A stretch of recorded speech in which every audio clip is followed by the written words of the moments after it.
নমস্কার বন্ধুরা, সবাই ভালো আছো নিশ্চয়ই। সোমার শখ ও ভালোবাসা চ্যানেলে সবাইকে স্বাগত জানাচ্ছি। আজ তোমাদের কাছে একটি সম্পূর্ণ নতুন ভিডিও নিয়ে চলে এসেছি। কলকাতার 15টি গুরুত্বপূর্ণ পর্যটন স্থল তোমাদের দেখাবো এবং সেই জায়গাগুলো সম্বন্ধে তোমাদের কিছু ইনফরমেশন দেব। কলকাতার অন্যতম দর্শনীয় স্থান হলো ভিক্টোরিয়া মেমোরিয়াল হল। পুরোটাই দামি শ্বেতপাথর দিয়ে তৈরি মহারানী ভিক্টোরিয়ার এই স্মৃতিসৌধ বর্তমানে একটি জাদুঘর। এই ভিক্টোরিয়া মেমোরিয়াল সকাল 10টা থেকে বিকেল 6টা পর্যন্ত খোলা থাকে। শনি ও রোববার সন্ধ্যে 8টা পর্যন্ত খোলা থাকে। সোমবার ও জাতীয় ছুটির দিন সম্পূর্ণ বন্ধ থাকে। প্রবেশ মূল্য 50 টাকা। দ্বিতীয় দ্রষ্টব্য স্থান হলো কলকাতার নিকট হাওড়ায় অবস্থিত স্বামী বিবেকানন্দের প্রতিষ্ঠিত বেলুড় মঠ। 3 নম্বর হলো ভারতীয় জাদুঘর। ভারতীয় জাদুঘর হলো ভারতের সবথেকে বড় জাদুঘর। 1814 সালে ব্রিটিশ ভারতের রাজধানী কলকাতায় এশিয়াটিক সোসাইটি অব বেঙ্গল এই জাদুঘরের প্রতিষ্ঠা করেন। এই জাদুঘরটি সকাল 10টা থেকে সন্ধ্যে 6:30 পর্যন্ত খোলা থাকে। সোমবার এবং জাতীয় ছুটির দিন বন্ধ থাকে।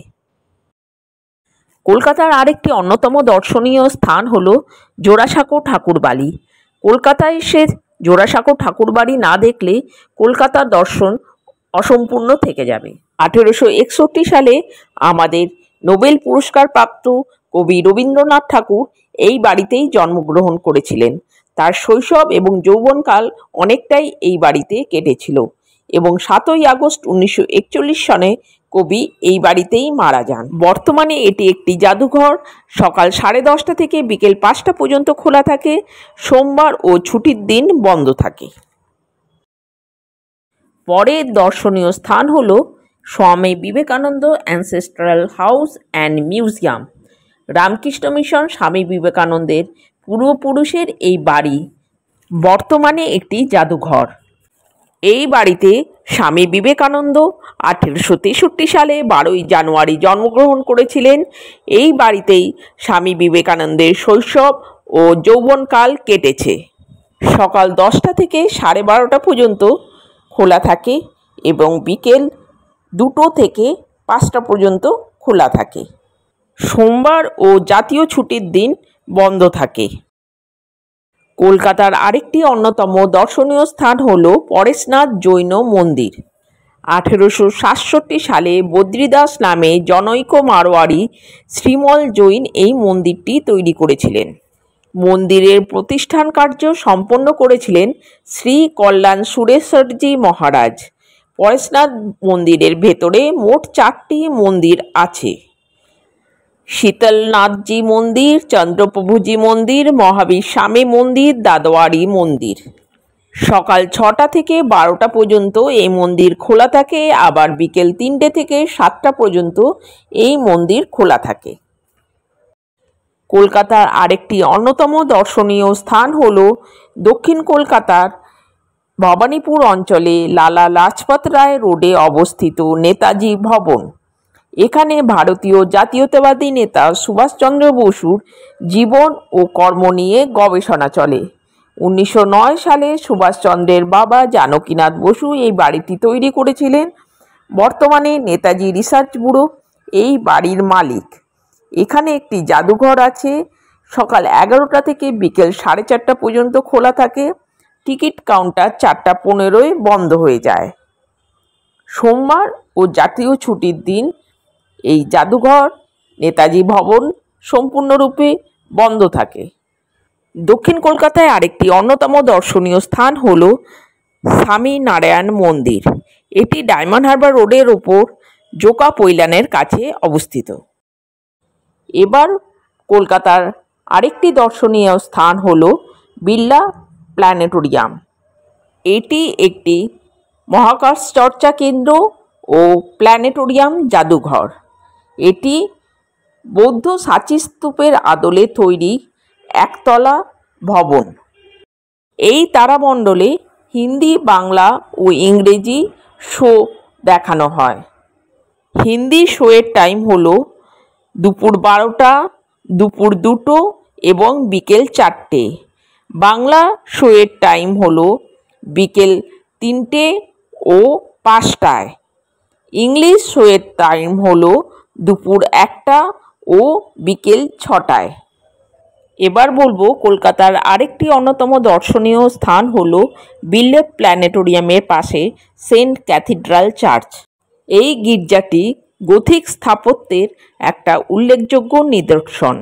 গির্জাটির ভিত্তিপ্রস্তর স্থাপন হয় 1839 সালে এবং নির্মাণ কার্য শেষ হয় 1847 সালে। এই গির্জাটি সকাল 10টা থেকে বিকেল 6টা পর্যন্ত খোলা থাকে। রবিবার সকাল 6টা থেকে বিকেল 6টা পর্যন্ত খোলা থাকে। কলকাতার আরেকটি পুরনো চার্চ হলো সেন্ট জনস চার্চ।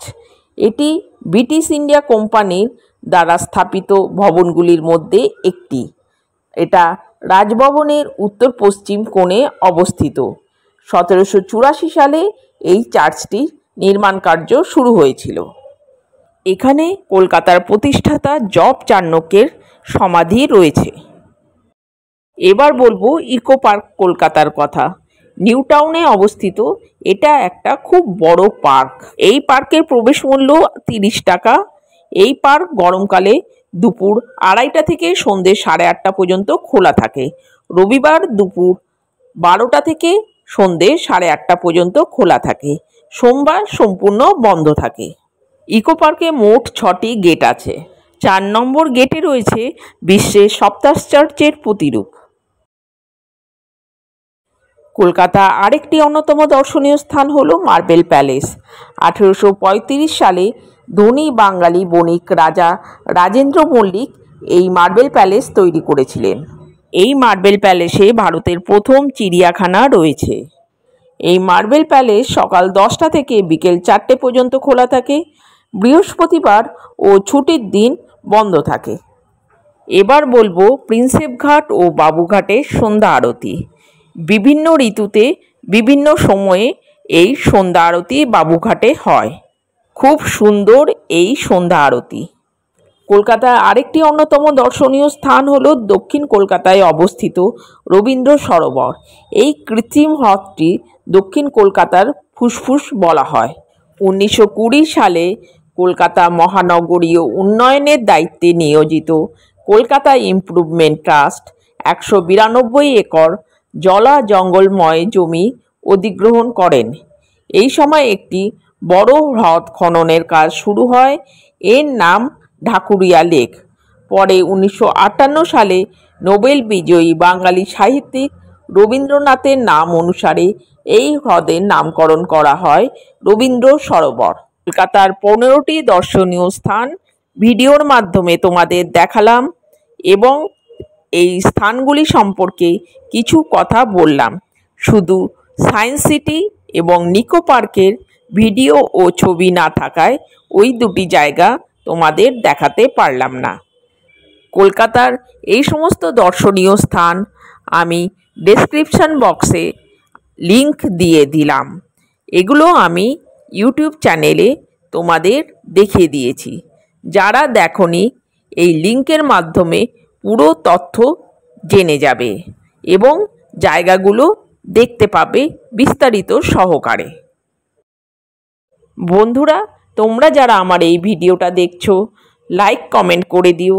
নতুন যারা দেখছো চ্যানেলটা সাবস্ক্রাইব করে দিও। নিজের বন্ধুদের ভিডিওটা শেয়ার করে দিও। সবাই ভালো থেকো, সুস্থ থেকো।